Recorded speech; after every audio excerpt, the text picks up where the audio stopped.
Hello, everyone, and welcome to today's webinar, Optimizing Antifungal Therapy, Two-Step Rapid Fungal Diagnostics by PCR and NGS. I'm Matt Thorne of LabRoots, and I'll be your moderator for today's event. Today's educational webinar is presented by LabRoots and brought to you by MicroGenDX. To learn more, visit microgendx.com. We do encourage you to participate today by submitting your questions during the presentation. To do so, you can simply type those questions into the Ask a Question box and click Send. We'll answer as many as we have time for at the end of the presentation. If you do have any technical issues, you can also utilize that Q&A box and we'll assist you directly. I'd now like to welcome our speakers, Dr. Jose Alexander, Director of Microbiology Laboratories at AdventHealth Orlando, and Dr. Nicholas Sanford, Assistant Laboratory Director and VP of Medical Affairs at MicroGenDX. You can now go ahead and begin your presentation.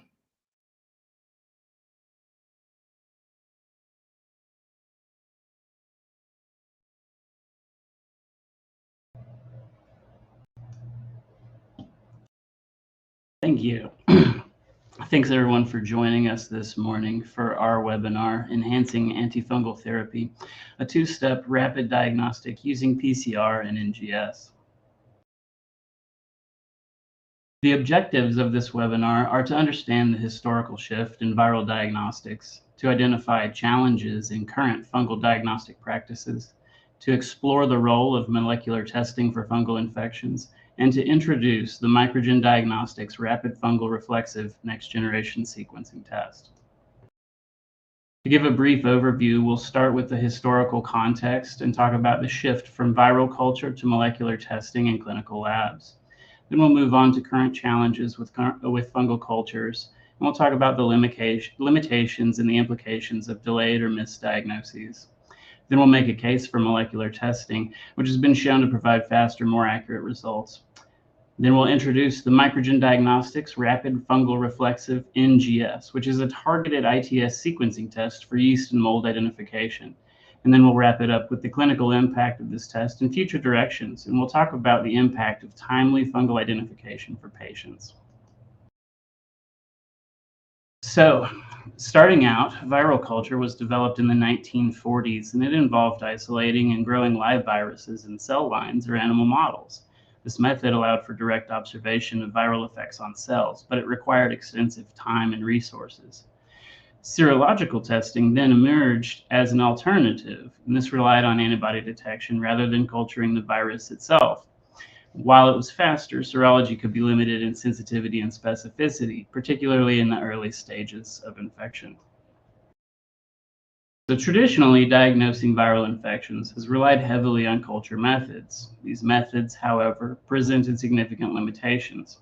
They had prolonged turnaround times, taking days to weeks to yield results, and this delay often impacted the timely diagnosis and treatment, increasing patient risk. Viral cultures also had sensitivity issues where they failed to detect low-level pathogens and some clinically relevant viruses that cannot be reliably grown in culture.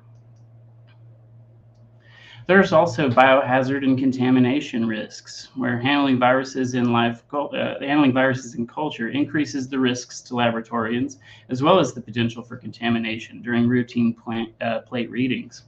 And these cultures are also labor-intensive and complex. Culturing viruses requires specialized equipment, extensive lab space, and highly trained personnel. Variations in specimen quality and handling also impact the accuracy and reliability of these results. So what is the impact of viral cultures on clinical care? Well, the limitations of viral cultures highlighted a need for faster, more accurate diagnostic methods to improve patient care and reduce the diagnostic lag inherent in traditional culture-based methods. So the transition from viral cultures to molecular diagnostics was driven largely by advancements that addressed critical limitations in speed, sensitivity, and practicality. Probably the most important was turnaround time. Methods like PCR can reduce turnaround time from weeks to hours. Molecular methods also provide improved test accuracy with unprecedented sensitivity, which is essential for identifying infections in culture-negative and immunocompromised patients. Molecular testing also allows for the detection of non-culturable viruses. Many clinically relevant viruses like hepatitis C and HIV are difficult or impossible to culture reliably. They also reduce the biohazard risk. Molecular diagnostics eliminate the need to handle live viruses, and this reduces the risks of contamination and lab-associated infections. And lastly, these molecular methods are scalable and automatable, and this reduces human error and labor costs, and it makes the testing more accessible. So what was the impact of molecular testing on viral infections? Well, it revolutionized the management, significantly improving diagnostic accuracy, patient outcomes, and overall healthcare efficiency, because the faster diagnosis allowed for early and precise treatment decisions. Accurate pathogen identification allows physicians to avoid unnecessary empiric therapies and their associated risks. It also offers enhanced outbreak control, which is enabled by the rapid identification of emerging viruses and their variants, supporting faster public health responses. We also saw improved sensitivity in immunocompromised patients, where the early detection is essential for a timely intervention. We also saw streamlined operations and cost savings. So now let's apply those lessons learned in virology to the mycology section. Fungal cultures were developed in the early 1900s, and they've played a pivotal role in detecting a range of dermatophytes, which infect the skin, hair, and nails. While they're useful, they share several limitations with viral cultures. Fungal cultures are time-consuming. They take days to weeks to grow, and this delays diagnosis. Just like the viral cultures, these are labor-intensive, requiring specialized media, multiple incubation temperatures, and highly skilled personnel. They also have limited sensitivity because some fungi are difficult or impossible to grow in culture conditions. And we've also got the biohazard risks that isolates can pose to laboratorians. And what if we look at the fungal culture outcomes? Well, if we look at data from a 460-bed hospital in 2023 that ran about 12,000 fungal cultures, 86% of those fungal cultures were negative. And it takes 28 days to report a negative fungal culture. And that's a lot of time and space in the laboratory, but it's also a lot of time for patients that are on expensive empiric antifungal medications. All of this together paints a picture of high stakes in fungal diagnostics, where accurate and timely identification of fungal infections is critical, especially in these vulnerable patient populations. Some of the key contributing factors include rising rates of fungal infections due to the increasing use of immunosuppressive therapies. We also see very high mortality rates in these invasive fungal infections. Aspergillosis and candidemia carry mortality rates exceeding 40% if not promptly treated, and delayed or incorrect identification can worsen patient outcomes, as fungi may be resistant to standard therapies. We've also got a limited treatment window where early intervention is critical for a successful treatment outcome. Delayed diagnosis can be the difference between a treatable condition and a life-threatening systemic infection. And then we've also got to consider the impact on healthcare cost and length of stay. Fungal infections contribute to longer hospital stays, intensive care requirements, and increased healthcare costs due to the need for complex treatment regimens.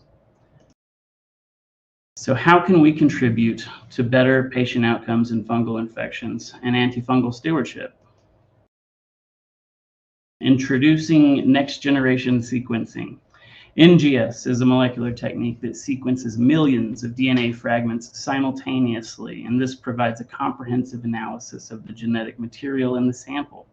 The technology allows for the identification of pathogens with high sensitivity, even at low abundance, and has applications in identifying bacteria, viruses, fungi, and parasites. A major advantage of NGS over traditional culture is that cultures can take days to weeks and may not grow all the pathogens in the sample. whereas NGS detects unique DNA or RNA sequences, making it suitable for non-culturable or slow-growing organisms. This speeds up the diagnostic process significantly, especially for the fungal infections.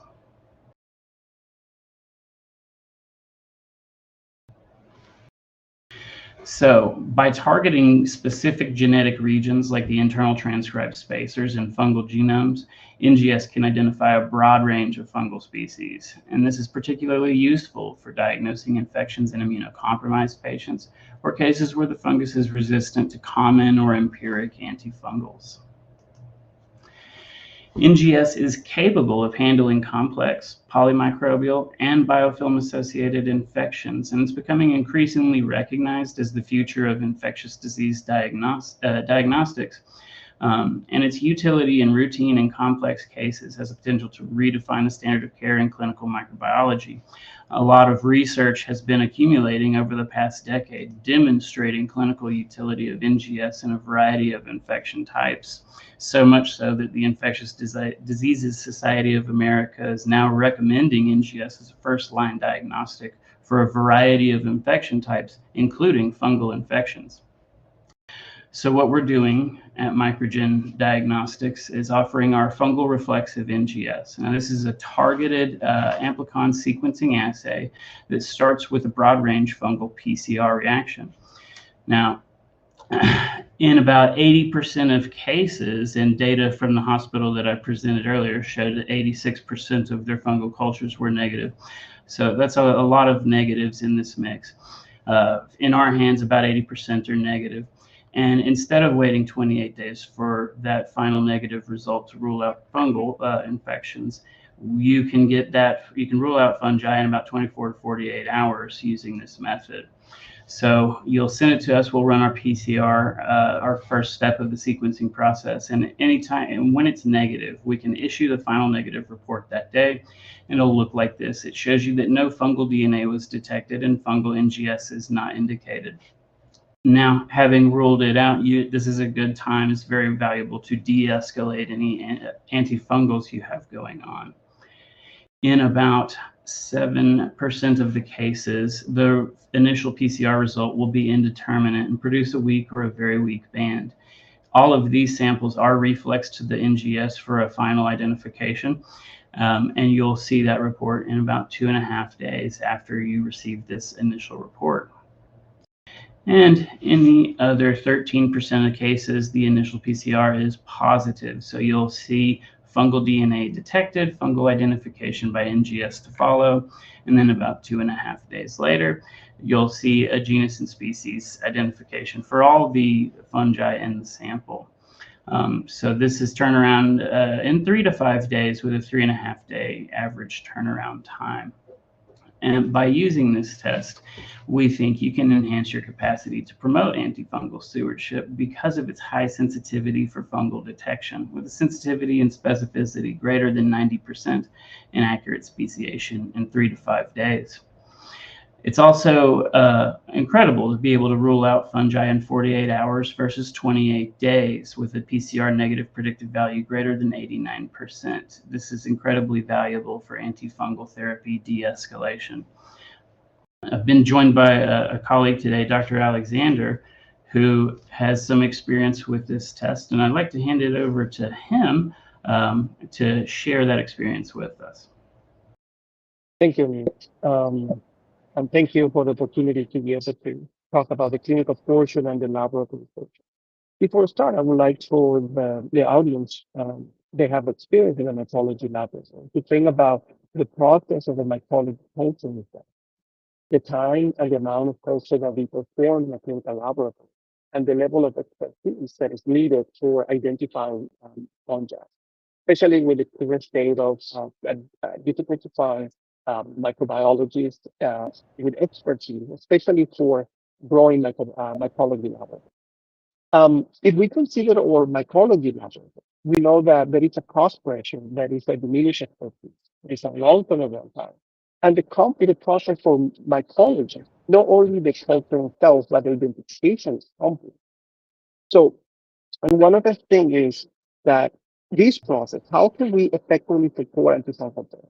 If we know that negative cultures are 28 days, so if there is a high suspicion of fungal infection and the patient is antifungal therapy and waiting for fungal culture to be able to come back negative for future escalation, or considering clinical improvement or not for be able to de-escalate the fungal. Having a rapid turnaround time with a PCR that says positive or negative is critical. Especially we consider that from 80 to 86% of the fungal culture will be negative.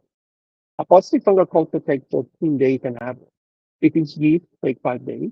But we know that most yeast actually are worked up on the bacteriology side of the laboratory. Mold identifying house can take up to 9 days. Some of them have to be cultured multiple times to be able to have fully isolated. But if we have to send them out, we also need to isolate the mold to be able to be identified by a reference laboratory. And that can take up to 21 days. So the other important aspect is in mycology laboratory. Consider how many of these molds actually are sent out for susceptibility. The percentage is minimal, is beyond specifications, and it's a trend that we have seen, especially in a compromise and rigor of population. But the main goal of the mycology culture is for identifying molds. So this is an important aspect, especially as Dr. Sanford mentioned earlier, compared with the biology. The transition or all the conditions to transition from culture to molecular diagnostics applies now to mycology, especially with the advance on PCR and also NGS. Next slide. So in a large institution customer service data, we can see that around 12,000 on average, is standardized to 12,000 cultures. 1,680 were positive for fungal. From those, close to 1,600 of them were positive for use, so 95% of the culture were positive for use, but also some of them, 20% have moles, a mix of moles. So the volume and the average cost is significant to have in consideration because a typical fungal culture can cost around $50 based on stereo label. 53 if it's a use and we use multi-factor identification. 72 we use any other automated method, especially if it's a microscopy in-house for identification of mold. And if you have to send them out, the cost of a reference laboratory, but also the shipping have to be reduced. And we can be discussing close to $380 for identifying a mold that is going to play that only will be necessary for identification. And we know that this can take weeks. Next one. So the advantage of rapid fungal PCR and NGS is it becomes directly from the sample. So this is a test that is rapid done in the sample for molecular identification of fungi adherent. So the sample arrives, the test can be done directly from the specimen, and if there is a fungi DNA present, that should be a preliminary result indicating that there is a fungi that will be identified in 2 days, or there is no fungi, so we don't have to wait for 28 days. It's a high negative predictive value and a rapid turnaround time in 24 hours. So this is the perfect match for specifically for the antifungal stewardship and antimicrobial stewardship programs, be able to de-escalate patients by treatment and the faster. And there is a full fungal ID done by NGS, which is like positive to occur around 2 or 3 days after the positive PCR. Next slide. So as an antifungal stewardship tool, the whole implementation of this protocol allows for the fungal infection that is suspected, and the patient is initiated in antifungal therapy. So this test can be done from any source, can be done from blood, if there is no suspected source, or can be done from any specific tissue or any other fluid. If the antifungal is initiated, if the site of infection is known, the sample can be collected and sent for rapid PCR and NGS.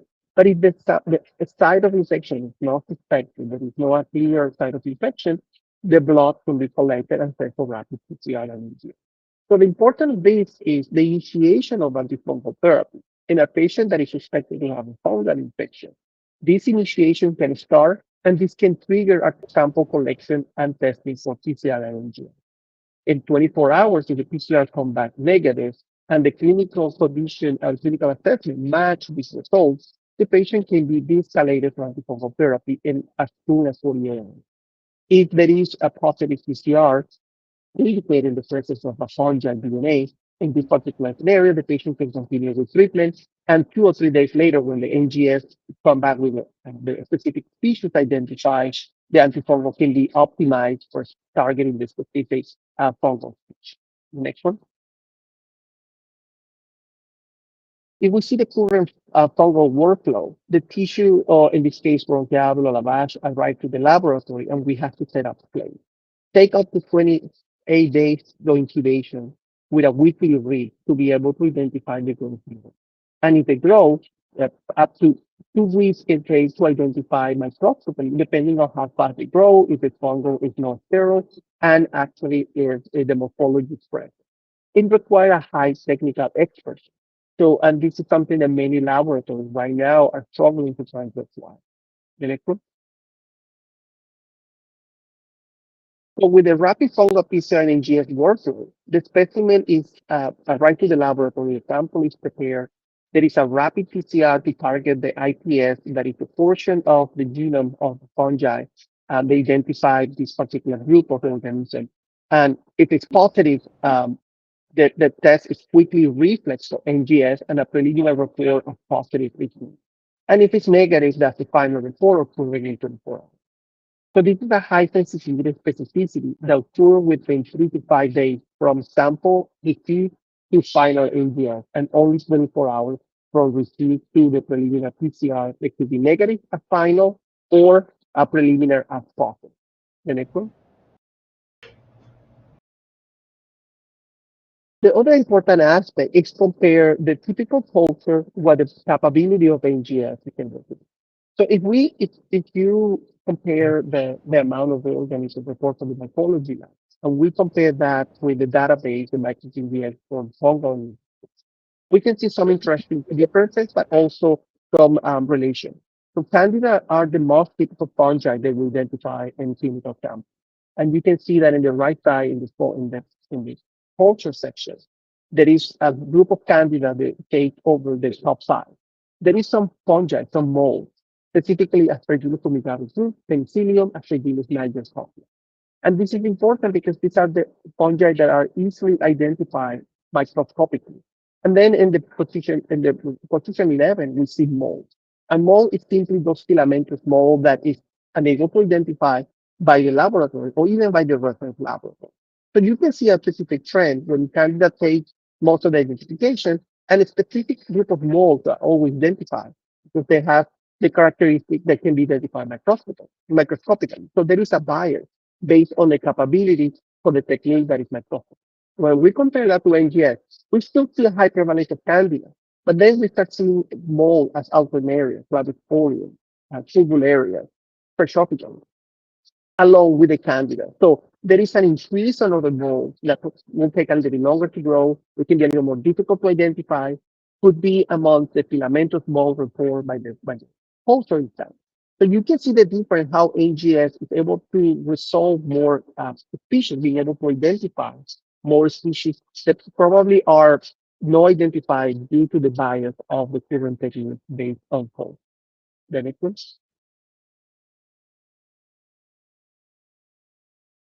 The other aspect is the direct colony identification. That is a microbiological solution. So the NGS solution can be applied to the microbiology laboratory, and this can be used directly for the micro. So if your microbiology laboratory set up cultures from mold and grow them, but don't have the expertise for identification, these colonies, as soon they grow, can be sent to the reference laboratory, the same microGDX, and the colony can be identified using NGS.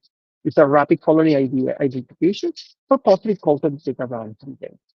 So there is multiple validated media and including positive blood culture. That's also some of the flexibility and advantage of this technique. If you have a positive blood culture that you see in molds, you don't have to wait that to go in a solid media. The sample, the blood can be sent for NGS directly from the body. So this is a solution for laboratories that don't have the technical expertise to identify mold in a solid media. The next one. This is an example of a mixed fungal culture. If you are microbiologist, you have some experience with mycology, you probably have seen this scenario. You have a culture that is mixed, there is two different morphology on the mold, there is a lot of bacteria present. And you can see that in the plate, there is an aspergillus, and there is also a white mold, look at the cotton mold, and some bacteria at the bottom. Trying to isolate this white mold can take days or weeks. Sometimes it's difficult. There is bacteria underneath the mycelium that is difficult to separate from the mold. And those are difficult to send to a traditional reference laboratory because the mold has to be cured. In the case of microbiology and NGS, this plate was sent as whole to the laboratory. The Aspergillus fumigatus was confirmed to be the species fumigatus. The white mold was Lactidoploria that was also identified by NGS, and there was an nocardia brasiliensis. So the sample was placed in a nocardia culture, and the nocardia was able to be recovered later. It was something that wasn't seen on the direct plating. And the rest of the contamination was a typical possibility. So with this technology, knowing the morphology, having the plate with the NGS, you can actually correlate the morphology seen on the plate. So this is a great tool for laboratories to avoid delay in trying to isolate mold to obtain a pure coat. The next one. The other advantage is also being able to accurately identify species. This was identified as Aspergillus fumigatus complex. Morphologically complex have multiple species. But when this was sent to NGS, was an Aspergillus lentivus. And this is important because Aspergillus fumigatus as a whole complex considered to be susceptible to some of the agents. But we know that Aspergillus lentivus have been showing increased MIC to agents. So this is another aspect that the mycology laboratory and the mycology as a whole section has been used for many, many years. So the level of identification as complex is limited because we don't offer to the clinician the opportunity to identify the two species and recognize if some species can be physically resistant to some antifungal. So this lack of speciation can actually drive inappropriate utilization of antifungal. If we go outside the Aspergillus fumigatus, the genus Aspergillus, we get into other genus that identifying the species is highly challenging. So the advantage of AGS now as a method for identifying mold growing on plate or directly from sample is the ability to provide a rapid identification, but also an accurate speciation that can drive a more accurate antifungal therapy. The next one.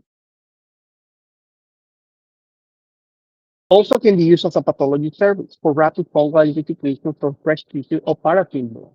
So they can be ordered directly by the pathologist in the pathology service and can be easily correlated with the microscopic observation. If you have a tissue sample that you evaluate and see hyphens, so if you don't have a culture ongoing, or even if you have a culture ongoing, you can send a paraffin block of the fresh tissue to a full NGS, and the result can be actually covering what is the mold that was found and what is on the paraffin block. The next one. This is an example of a pathology slide that is hyphens that were seen on the stain, and in 3 days they was sent to microbiologist. In 3 days you see that the Aspergillus was sparing. This result came back before we have a significant role to play for identification and was confirmed later by code.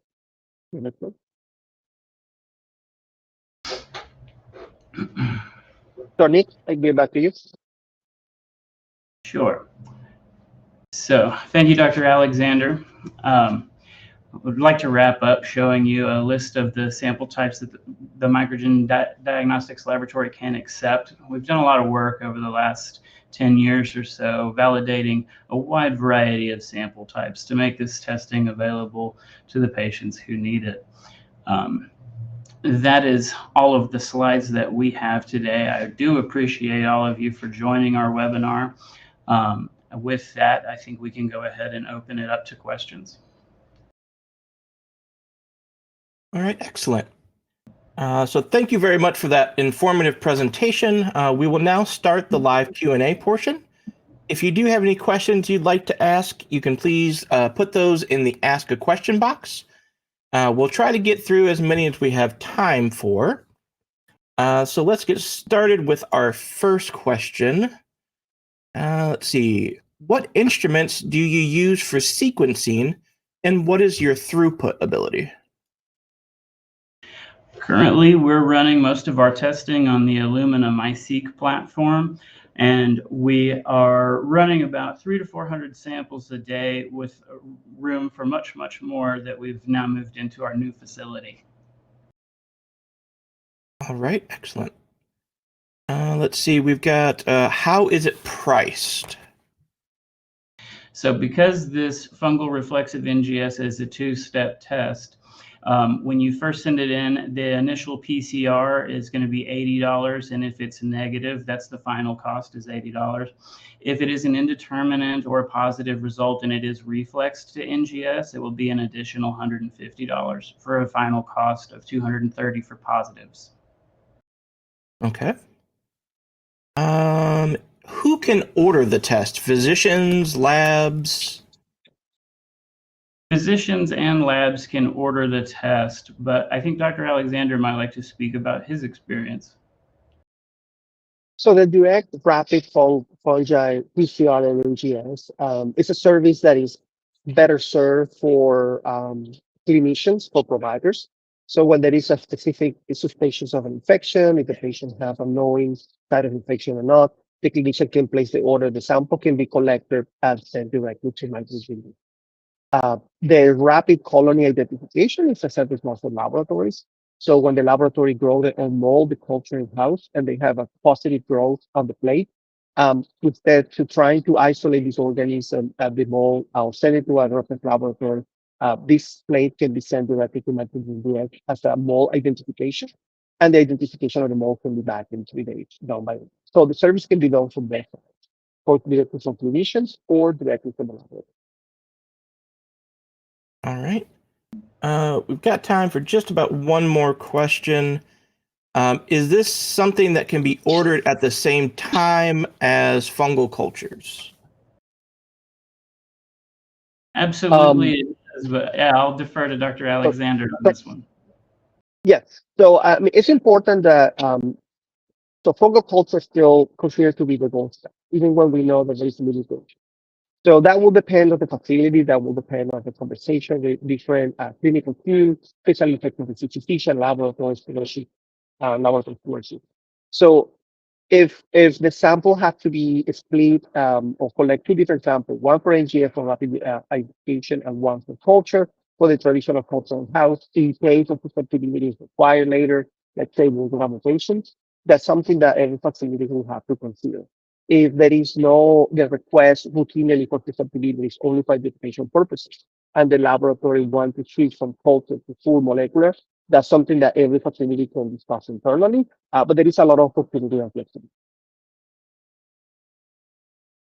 All right.